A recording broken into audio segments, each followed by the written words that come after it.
কি চোর নাকি কি চোর ভারসাম্য মানসিক পাগল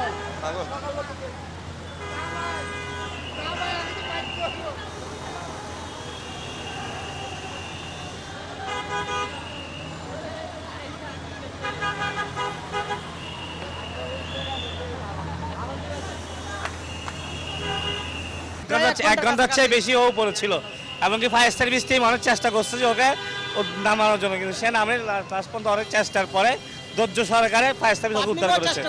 পাবলিকও অনেক চেষ্টা করছিল তোলার জন্য।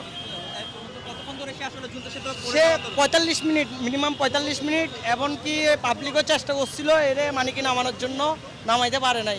সে নামতে চাইতেছে কিন্তু নামতে পারতেছে না, কৌশলটা পাইতেছে না আর কি। আসলে আমরা এখানে আমরা শুনতে পাই আর কি, এখানে লোক একজন আটকে আছে, আমরা তাৎক্ষণিক সাড়া প্রদান করি। তো সেক্ষেত্রে আমরা যেটি দেখতে পেয়েছি, আপাতত দৃষ্টিতে মনে হচ্ছে তিনি মানসিক ভারসাম্যহীন। তো উনি কথা বলে ওনার নাম শহীদুল ইসলাম বলেছেন। তো উনি যে জায়গায় আটকে আছে আমরা স্নরকেলের সাহায্যে নিরাপদে তাকে উদ্ধার করেছি আমরা। তিনি কিভাবে আসলে ওখানে গেছেন বা কিছু কি জানতে পেরেছেন? এ বিষয়ে আমরা যদিও ওনাকে যেটা মনে হয়েছে আর কি, উনি খাবারের খুঁজেই মূলত হচ্ছে তিনি সেই জায়গায় গিয়েছেন বলে আমরা যতদূর জেনেছি আর কি, ওনার কাছ থেকে যেটি জেনেছি। তো আসলে আপাতদৃষ্টিতে ওনার কথাবার্তায় মনে হচ্ছে তিনি মানসিক ভারসাম্যহীন আর কি। কি অবস্থায় ছিল আপনার যেখানে আটকে ছিলেন বা ঝুলেছিলেন, সেটা কি অবস্থায় ছিল বা কি মারাত্মক ক্ষতি হতে পারতো কিনা? হ্যাঁ, মারাত্মক ক্ষতি হতে পারতো। উনি যদি লাফ দিতেন তাহলে সেক্ষেত্রে নিচে যেহেতু গাড়ি চলছে রোদের উপর পড়তে পারতেন, দুর্ঘটনা করতে পারতো। তো আমরা প্রাথমিক পর্যায়ে আমরা যদি এরকম লাফ দেয় তাহলে সেক্ষেত্রে যদি ইনজুর না হয়, আমরা অর্থাৎ নেটের যে অর্থাৎ একটা সারফেস তৈরি করা, এই জিনিসটা আমরা তৈরি করেছি।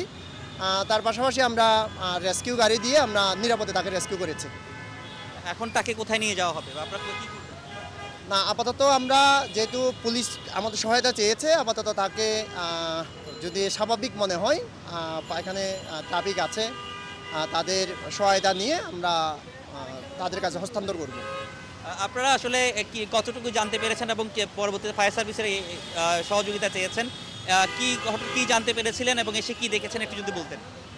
আমরা দেখতে পাচ্ছি, আমাকে মোবাইল ফোনের মাধ্যমে থানাতে ডিউটি অফিসার জানা যায় দেওয়ানহাট ফ্লাইওভারের ব্রিজের অপর পাশে একটা রেলিংয়ের মাঝে একটা প্রতিবন্ধী মানসিক ভারসাম্যহীন লোক ঝুলে আছে। তখন আমরা ফায়ার সার্ভিস জানানোর পরে ফায়ার সার্ভিস আসে, ফায়ার সার্ভিসের সহায়তায় তাকে সুস্থভাবে নামাইয়া আমরা পুলিশ বক্সে এখানে রাখছি। তার প্রয়োজনে তার আত্মীয় স্বজন যদি কেউ আসে তাকে ওইভাবে হস্তান্তর করা হবে।